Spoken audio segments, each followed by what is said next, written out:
no recipe required. Sorry for the break. It's been a few weeks since I posted. Things have been kind of crazy busy. But what we're gonna do for you today, I think you're gonna love. I'm gonna show you how to grill some chicken thighs. Really simple to do. You know, they only take 7 or 8 minutes. You can throw all kinds of seasoning on them. I'm throwing a little bit of just fajita, Mexican type spice on there, but just plain salt and pepper is great. You can use Asian inspired, kind of whatever you want. Really easy to do. We'll show you how to get those cool grill marks on the chicken thighs. One of my favorite cuts because it's got a ton of flavor. They're easy to keep, or easier than breast to keep. Tender and juicy. Great for tacos. Great for all kinds of stuff. Let's go ahead and show you how to do it. Okay, guys. So here we are with our boneless, skinless thighs. They come kind of folded up. So unwrap them a little bit, or unfold them, and they're all going to have a smooth side and a rough side. This is the rough side. That's where the bone is. They obviously took the bone out, and the smooth side is the essentially the presentation layer. So we're going to cook that first when it comes time to cook it. Now, you got to season, salt and pepper, of course. Kind of that's the bare minimum. I use it every single time I'm cooking, really any kind of meat. And frankly, you want to use a little bit more than you think. The other thing I'm going to add to these chicken thighs is we're making tacos with these. Is a little bit of just kind of store-bought taco fajita seasoning. And again, a little bit more than you think. Some will come off on the grill, and we're going to flip them over and season both sides with the salt, the pepper, and the spice rub.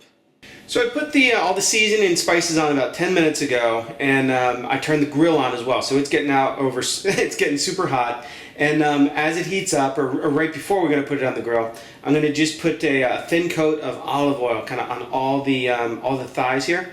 And that olive oil just helps the heat kind of transfer into the meat, helps us get those great grill marks, the great sear on the outside of the chicken, and of course helps prevent sticking a little bit.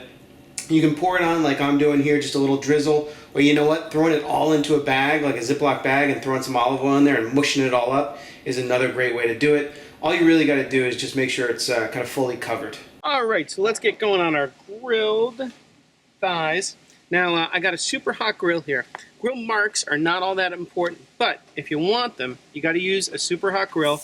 I turned mine on about 10 minutes ago, and I've just been letting it heat over high heat. And then remember, we have that smooth side and the not so smooth side. You go smooth side down because that's your presentation side. And that is what's going to get the grill marks, or that's what you want the grill marks to be on, if you're serving it whole anyway. We're just going to lay them down. Olive oil may cause a little bit of flame up, which is okay.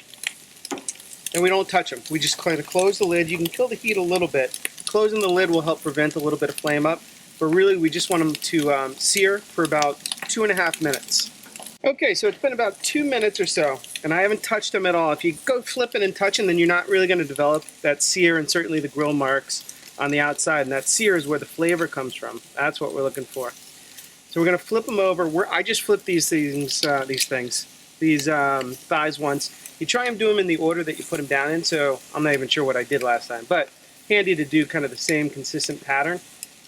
You can also look around the edges. This is kind of the telltale sign that they're getting done, is around the edges they start turning from that pink color to white.